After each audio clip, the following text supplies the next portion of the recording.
할렐루야. 감사합니다. 여러분, 세계 각 대륙에 지하자원이 가장 많은 대륙이 아프리카, 아메리카 그렇습니다. 아마 아메리카가 가장 많은 그 희귀한 지하자원을 많이 가지고 있는 것으로 알려지고 있습니다. 여러분, 그래서 황금에서 월요에 이르기까지 별로 없는 것이 없을 만큼 지하자원이 풍성합니다.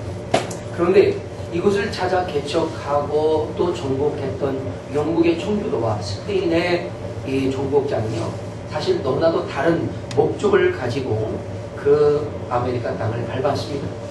영국 국교로부터 핍박을 받았던 청교도들, 그들은 메이플라워를 타고 신앙의 풍성한 삶을 지켜내기 위해 미국 땅을 밟았습니다. 그들은 수없는 고난과 역경을 극복해야 했고, 그리고 그들은 그 땅에서 다시 일어나기 시작했습니다. 결국 그들은 신앙을 온전하게 지켜낼 수 있었을 뿐 아니라 부귀와 영화도 누리는 하나님의 복을 받습니다. 그러나 남미 대륙에 이 황금으로 뒤덮인 곳이라는 소문을 듣고 남미 대륙을 정복하려고 하는 스페인은 16세기의 스페인 정복자 피사로와 코르테스를 앞세워서 원주민 3,500만 명 이상을 학살했습니다. 그러면서 그 땅을 정복합니다. 피로 정복한 땅이었습니다. 그들은 세상의 황금을 위해 정복한 그 남미에서 많은 황금을 차지하기보다는 오히려 경제적인 파탄과 성적인 타락의 원상지가 되어버리는 그러한 꼴을 겪게 됩니다. 여러분, 오늘 본문 누가복음 16장은 두 비유를 우리에게 보여주고 있습니다. 첫째 비유는 불의한 총지기를 소재로 해서 하나님의 백성을 돌아봐야 한다라고 하는 메시지를 우리에게 전해주셨습니다. 또 두 번째 비유인 오늘 부자와 거지 나사로의 비유는 반드시 심판이 있을 것인데 우리가 무엇을 정말 좋은 것인지 깨닫고 선택하라고 하는 것이었습니다. 우리는 오늘 예수님의 비유에 등장하는 이 두 사람을 서로 비교해 보면서 우리가 무엇을 선택해야 하는 것인가를 깨닫게 될 수 있기를 바랍니다. 첫째로 두 사람을 보겠습니다. 예수님의 비유 속에 등장하는 이 두 사람은요, 가상의 인물이라기보다는 예수님께서 알고 있는 실제 인물을 비유로 말씀하신 것이라고 성경학자들은 그리 말합니다. 그 인물이 사실 실제 인물이든 가상의 비유로 설정된 인물이든 중요한 것은 그 메시지에 담겨있는 분명한 증거입니다. 그것은 인생은 죽으면 반드시 심판이 있다는 것입니다. 사랑하는 여러분, 우리는 오늘 비유 속에서 두 사람을 분명하게 볼 수 있습니다. 첫째, 이 한 부자입니다. 그는 자세국과 고운 베옷을 입고 날마다 호화롭게 살아갑니다. 매일매일 새로운 옷으로 갈아입습니다. 아침에 입는 옷, 오후에 입는 옷, 밤에 입는 옷이 다릅니다. 그는 그야말로 호화스럽게 살아가고 있습니다. 그런데 이 부자가 하나님을 섬기지 않는 사람이냐? 아닙니다. 그는 유대인이었습니다. 하나님을 섬기는 사람입니다. 오늘 본문 24절과 30절을 보면 그가 아브라함을 보고 부를 때에 아버지 아브라함이라고 고백합니다. 이 말은 나의 조상, 나의 선조 아브라함이라고 하는 고백입니다. 이렇게 고백하는 것을 보면 그는 분명 이스라엘 백성이었다는 사실이 확인합니다. 또한 이 부자에겐 5명의 형제들이 있었습니다. 그런데 그들도 자신과 똑같은 처지에 놓여 있었던 거지요. 물론 최고급의 옷과 최고의 기름진 음식을 호라히 즐기며 살았을 것입니다. 이렇게 호화롭게 살았다는 것은요, 그가 부유한 그의 재물로 자기를 위해 살았다는 겁니다. 여러분, 우리에게 주어진 재물을 가지고 물질을 가지고 나를 위해 살았다는 것, 그게 왜 죄겠습니까? 그건 죄가 아닙니다. 그러나 자기만을 위해 살고 남들을 돌아보지 않고 살았다고 하는 것이 죄라는 사실입니다. 사랑하는 여러분, 주님은요, 우리 주변에 아주 힘들고 어려운 많은 사람들을 두셨습니다. 그리고 우리에게 그들을 돌볼 수 있는 힘을 주셨습니다. 그것은 그들과 함께 나누고 그들과 함께 이 어려움을 극복해 내라고 하는 것이었습니다. 그러나 이 부자는 자신의 주어진 재물을 자신의 배를 불리고 자신의 호화로운 삶을 위해 살았을 뿐이지 돌을 봐야 할 그 영혼들을 돌아보지 않았다는 것입니다. 그저 자신을 찾아온 거지 나사로에게 찬밥 덩어리 하나 던져 주었는지 모르겠습니다. 오늘 본문에는 그가 대문 앞에 버려진 채 부자의 상에서 떨어진 것이라도 얻기를 기대하고 있다라고 증거합니다. 그러나 오히려 개들이 와서 그의 이 상처를 핥고 있습니다. 그 집 앞에 죽게 된 것도 주인은 돌아보지 않습니다. 여러분, 얼마나 강박한 주인이었습니다. 성경은 가난한 사람과 어려운 이웃을 돕고 섬기는 것이 하나님의 뜻이라고 우리에게 분명하게 말씀하십니다. 로마서 12장 13절에도 이렇게 증거하고 있죠. 성도들의 쓸 것을 공급하며 손대접하기 때문입니다. 여기 성도들의 쓸 것을 공급하라고 하는 것은 우리 주변에 어렵고 힘겨운 하나님의 백성들을 어떻게 하라고요? 네, 섬기고 도와주고 베풀라고 하는 것이었습니다. 그렇습니다. 그래서 초대교회 성도들이 가진 자신의 소유를 팔아서 없는 사람들과 함께 유무상통하며 지냈던 것을 우리는 성경을 통해서 볼 수가 있습니다. 그러므로 교회가 날마다 그로 인해서 부흥하고 성장했던 것을 우리가 보지 않습니까? 사랑하는 여러분, 자신의 재물은 함께 나누도록 맡겨주신 것임을 우리는 깨닫고 순종해야 할 줄로 믿습니다. 그러나 이 부자는 그렇게 하지 않았다는 거죠. 혹 함께 나누더라도 자신의 친구들과 파티를 즐기며 살았을 뿐이지 어려운 이웃에게 자신의 것을 떼어주지 않았다는 겁니다.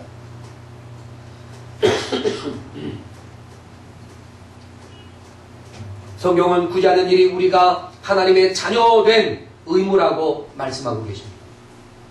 이런 것을 하지 못하면 구원을 받을 만한 자격도 박탈당하고 만다는 것이죠. 그렇다고 선행으로 우리가 구원받는다는 얘기는 절대 아닙니다.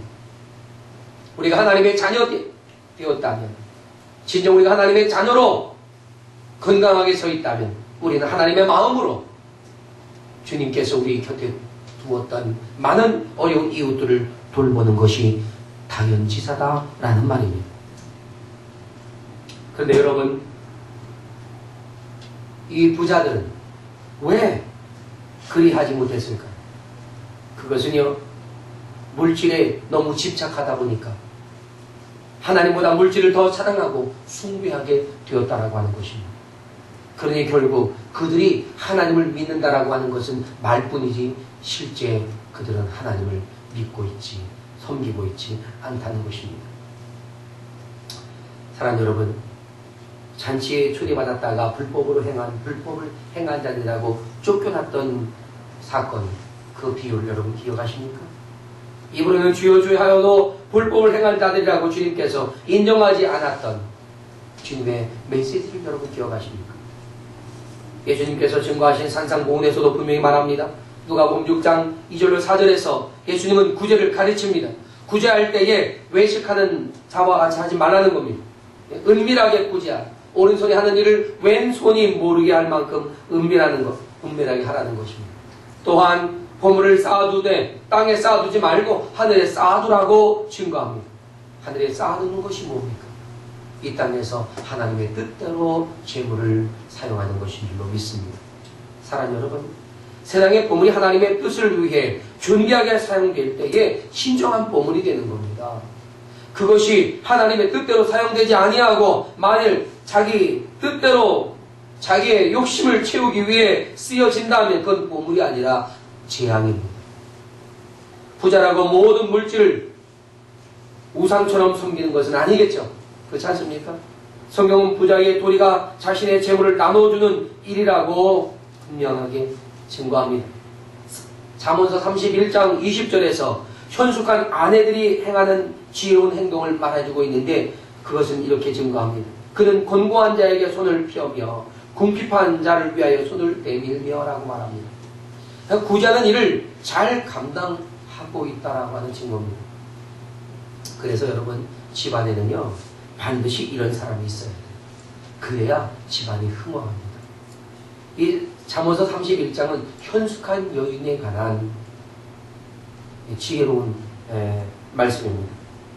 이처럼 열심히 물질을 버는 사람도 있어야 되지만 열심히 그것을 하나님의 뜻대로 합당하게 사용할 줄 아는 사람도 있어야 하는 겁니다. 그래야 물질이 끊이지 아니하고 계속해서 들어올 수가 있습니다.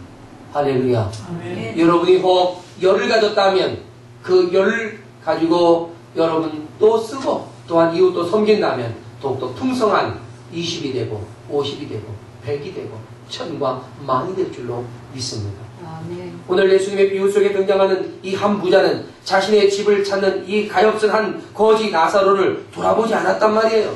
자신만이 호의호식하며 살았습니다. 그가 비록 이스라엘 사람이라 하더라도 하나님으로 섬기는 사람은 아니었다는 증거입니다. 우리는 출신 성분으로 구원을 얻는 것이 아니에요. 내가 유대인으로 태어났다고 이스라엘 백성이라고 우리 부모님이 예수님을 잘 믿는다고 내가 구원을 받는 것이 아니라는 것입니다. 구원은 오직 예수 그리스도를 내가 나의 구주로 영접할 때에 구원을 얻고 죄와 사망에서 건짐을 받고 천국에 들어가게 되는 것입니다. 할렐루야. 성경은 우리의 마음으로 믿어 의에 이루고 입으로 신하여서 구원에 이른다고 증거합니다. 그러면 우리가 우리의 마음을 다해서 진실한 믿음의 고백이 있어야 한다는 것이 아니겠습니까? 그러나 이 부자는 입으로만 믿는 사람이었다는 것이죠. 우리가 마음으로부터 그 믿음이 확신 있게 또한 확실하게 시작되어야 합니다. 이건 부자이건 가난한 사람이건 지위와를 막론하고 누구든지 마음으로부터 예수 그리스도를 영접해야 합니다. 마음으로부터 진실되게 믿어야 하고 그 진실한 믿음의 고백이 우리의 삶으로 우리의 입으로 나타나야 될 줄로 믿습니다. 오늘 두 번째 등장하는 이 한 사람은 누굽니까? 나사로라고 이름하는 거지였습니다. 그는 이 세상에서 정말 가난하게 살았습니다. 그의 옷은 낡았고요. 그 온 몸은 고름으로 채워진 상처투성이었습니다. 그의 양식은 먹다 버려진 그저 부스러기였을 뿐이었단 말입니다. 그도 역시 그 이름이 보여주듯이 하나님의 자녀였을 것입니다. 나사로라고 하는 이름은요, 엘아자르라고 하는 히브리어에서 나왔습니다. 이 엘아자르라는 말은 하나님은 돕는 자이시다 라는 뜻입니다. 그러니까 나사로라고 하는 이름은 하나님의 도우심을 기대하며 살았던 그의 인생의 한 면을 보여주고 있다고 하는 사실입니다. 사랑하는 여러분, 이 나사로의 그 삶을 들여다보면 정말 형편없이 어렵습니다. 예수님이 산상수훈에서 팔복 가운데 심령이 가난하는 복이 있다라고 하셨을 때 그 가난한 자가 아주 절대적으로 가난함을 의미하는데 그것이 푸트코스라고 하는 헬라어였습니다. 그런데 바로 이 나사로의 가난도 바로 이 푸트코스란 말입니다.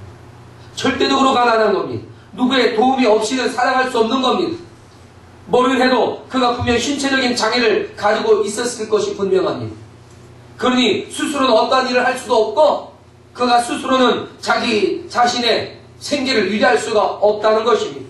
그래서 많은 사람들의 도움이 필요하고 이 부자가 그를 도와줘야 한다는 겁니다. 그는 많은 사람들에게 도움을 받기를 원했지만 사람들은 그들을 맹대했습니다. 그러니 이 나사로는 무엇을 기대했겠습니까? 나를 도우시는 분은 오직 하나님 한 분이시다 하는 겁니다. 할렐루야. 믿습니까? 여러분을 도와줄 수 있는 여러분의 진정한 헬퍼는 하나님 여호와이십니다. 아멘. 믿습니까? 네. 우리 주변에 나사로와 같이 우리의 도움이 절대적으로 필요한 사람들이 있거든 여러분 도와주십시오. 100원짜리 한 입도 괜찮습니다. 여러분이 도와줄 수 있는 만큼 힘이 있는 대로 도와주면 됩니다. 있으면 있는 대로, 없으면 없는 대로 하는 겁니다. 아주 작은 것이라도 함께 나눌 수 있을 때 우리는 그리스도인으로서 하나님의 자녀로서 감당해야 할 의무와 사명을 감당하는 겁니다. 모르긴 해도 예수님의 비유에 등장하는 이 나사로는요, 세상의 도움을 얻지 못하고 살면서 하나님의 도우심을 구하고 그것만 의지하고 살았는지도 모릅니다. 그래서 이 세상에서는 좋은 것을 누리지 못했지만 죽은 후 심판을 받았을 때에 그는 하나님의 아들로 인정되었고 천국에서 좋은 것을 영원히 누리는 자가 되었다라고 하는 것입니다. 우리는 이 두 사람의 인생의 길이 너무나도 다르다는 것을 오늘 본문을 통해서 분명하게 볼 수가 있습니다. 한 부자는 호의호식하며 호화로운 생활을 했고 거지 나사로는 전혀 반대의 생활을 했습니다. 한 부자는 재물을 자신의 즐거운 향락을 위해 허비했을 뿐 가난한 자를 돌아보지 않았고 이 거지는 그로 인해서 돌봄을 받아야 할 사람들에게 돌봄을 받지 못해서 더 많이 어려웠고 더 많이 힘들었고 더 많이 굶주렸고 더 많이 그의 인생이 슬플 수밖에 없었습니다. 그렇다면 여러분 이 두 인생 가운데 선택해야만 한다면 과연 여러분은 무엇을 선택하시겠습니까? 물론 여러분은 지혜롭기 때문에 여러분은 탁월하게 선택할 줄로 믿습니다. 경제력은 부자를 선택하고 신앙은 나사로를 선택할 줄로 믿습니다. 그러나 우리가 이 두 인생 그대로의 모델을 바라보면서 선택해야만 한다면 여러분은 결코 선택이 쉽지 않을 겁니다. 왜요? 왜 그렇겠습니까? 경제적인 어려움이 얼마나 고달픈 인생인가를 여러분이 충분히 경험했기 때문에 경제적으로 어려운 거 너무 싫다는 겁니다. 그렇다고 지옥에 가는 건 더더욱이 싫고 나사로를 바라보며 그 인생을 살겠다 이거는 또 싫은 겁니다. 그러다 만일 그래도 이 둘 선택해야만 한다면 여러분은 뭘 선택하겠느냐 하는 겁니다. 다시 말해서 이 세상의 호화로운 인생이냐 아니면 천국에서 영원히 누릴 평강이냐 하는 겁니다. 너무 극단적인 비교인가요? 사람 여러분, 우리가 가진 것이 크고 작든 하나님의 뜻을 위해 거룩하게 사용하고 이 세상의 소망을 두기보다는 하나님 나라의 소망을 두고 살아가라는 것입니다. 믿습니까? 네. 그러니까 이 세상과 천국 중 어느 분을 선택하겠느냐라고 했을 때 당연히 우리는 천국입니다. 만약 우리가 천국을 선택했다면요, 우리는 천국을 어떻게 갈 수 있는가 하는 문제를 다시 제기하지 않겠습니까? 이 한 부자는 결국 죽었고 천국이 아닌 지옥에 갔습니다. 지옥에서 온갖 고통을 당하면서 천국을 보니까 자신이 세상에서 호화롭게 살았던 것과는 결코 비교할 수도 없는 엄청난 것들이 천국에서 이루어지고 있고 그리고 나사로가 그것을 누리고 있더란 말이죠. 그래서 그는 세상에서 살았던 자신의 인생을 후회하게 되는 겁니다. 그래서 그는 그의 5 형제들을 떠올립니다. 자신의 어리석음과 똑같은 일을 범하지 않도록 그 형제들에게 전해주고 싶은 겁니다. 그래서 나사로를 보내서 그들에게 잘못된 것을 돌이켜 이제 옛 생활을 청산하고 하나님의 뜻대로 불우한 이웃들을 돌보며 그렇게 하나님의 뜻대로 살다가 천국으로 가라고 여기 지옥으로 오지 말라고 하는 메시지를 전해주기를 원했습니다. 그래서 그렇게 간청합니다. 그러나 거절당하고 맙니다. 거절당한 이유가 뭡니까? 세상에 이미 모세와 선지자들이 이 사실을 증거하고 있다는 것입니다. 사랑 여러분, 그러나 이 말씀에는 숨겨진 분명한 사실이 있습니다. 뭐냐면 그를 누가 구원하느냐는 것입니다. 누가 구원하느냐? 복음을 듣고 깨닫고 믿는 것은 사람에 의해서 이루어지지만 사실 성령께서 그 주체가 되셔서 역사하는 것이라는 사실입니다. 믿습니까? 아멘. 이 땅에서 복음을 증거하기 위해 보냄을 받은 자들이 많습니다. 성령께서는 그들을 통해서 지금 역사하고 계신다는 겁니다. 누구를 구원하든지 주님이 보내신 자를 통해서 그를 구원하십니다. 할렐루야. 아멘. 성령께서는 하나님이 보낸 사람들을 통해서 그들이 예수 그리스도를 영접하게 하고 그리고 구원 얻게 하는 겁니다. 아무리 사람들이 임의로 하나님의 뜻 밖에 있는 사람들을 보낸다 할지라도 그들이 돌아오지 않는다는 거죠. 다시 말해서 하나님이 보낸 사람들로 충분하다 이런 얘기입니다.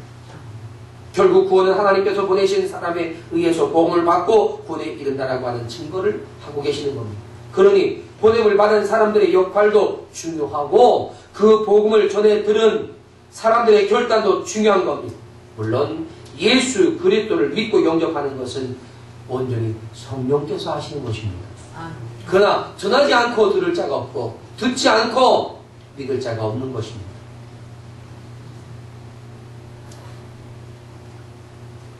성령께서 친히 증거하시는 복음의 증거들을 거절한다면 그들은 결코 어느 누가 가서 복음을 증거해도 믿지 않는다는 것입니다. 사랑하는 여러분, 구원받지 못한 사람들이요, 그렇기 때문에 왜 나에게 구원의 길을 주지 않았느냐고 원망할 수도 없고 핑계할 수도 없다라고 성경은 증거하는 겁니다. 자, 오늘 말씀을 정리하겠습니다. 부자와 나사로의 비유는요, 우리에게 주신 하나님의 경고라는 사실을 기억하십시오. 우리가 이 세상을 선택할 것인데, 이 세상에서 선택할 것인데, 이 세상을 선택하느냐, 아니면 천국을 선택할 것이냐 하는 겁니다. 이 세상에서의 향락을 선택할 것이냐, 천국에서의 영원한 평강을 선택할 것이냐 하는 거죠. 그러다 우리는 너무 생각도 짧고, 오늘 안목도 짧습니다.